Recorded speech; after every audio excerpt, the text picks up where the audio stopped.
Prime Minister yesterday, Netanyahu. Yeah. Do they plan? Yes, they called, but does he plan to meet with him later this month when he's in Washington? So, as you just mentioned, he had a call with the Prime Minister of Israel. It was a call about the hostage deal and the next steps of this. What I will say is that they will likely see each other as it relates to the Prime Minister coming to the United States later this month.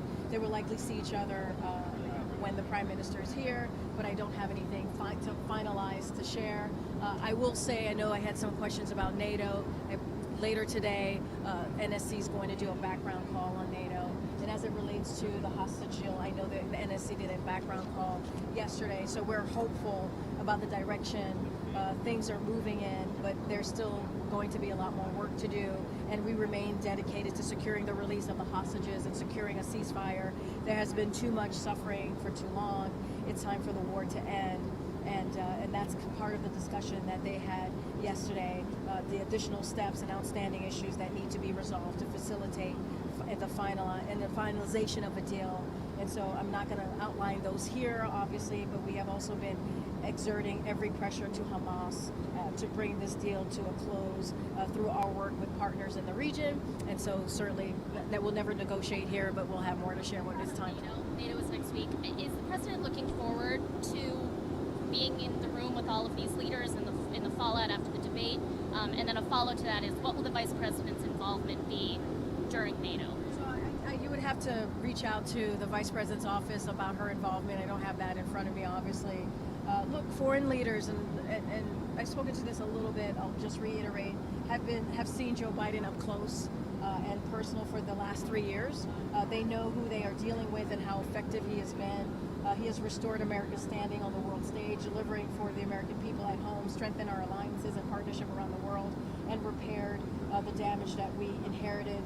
We will be entering NATO summit, this historic summit, 75, obviously 75 years of NATO, next week with a NATO alliance that is bigger, stronger, and more united than ever before. And that is because of this president's leadership. When I talk about what this president's been able to accomplish, building on historic record, his global leadership is certainly part of that, as I mentioned moments ago. So we go into NATO with strength.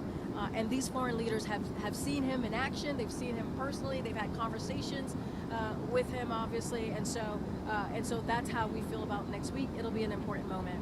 And with the president, exactly, what is his feeling looking forward to next week?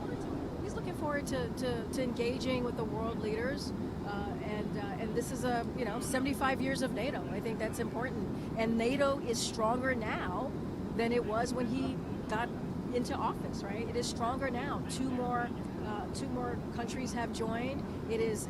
When I said this moments ago, I believe, when President Putin went with his aggression, obviously, into Ukraine, he thought NATO would be weakened.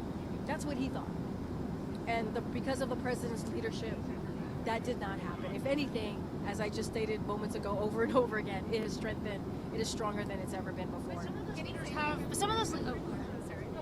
The press conference, can you say anything about how that's going to go down, what day, how many? As you know, as one of your colleagues, Justin, said, it's a big boy press conference. And so the president's obviously looking forward to it.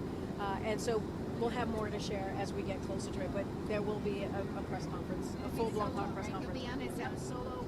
A full-blown press conference. It's not clear what day it is yet. I don't have that on the top of my head, but certainly we will share that in the week ahead, I'm pretty sure. And it's usually towards the end of summits of summits. Some of the NATO leaders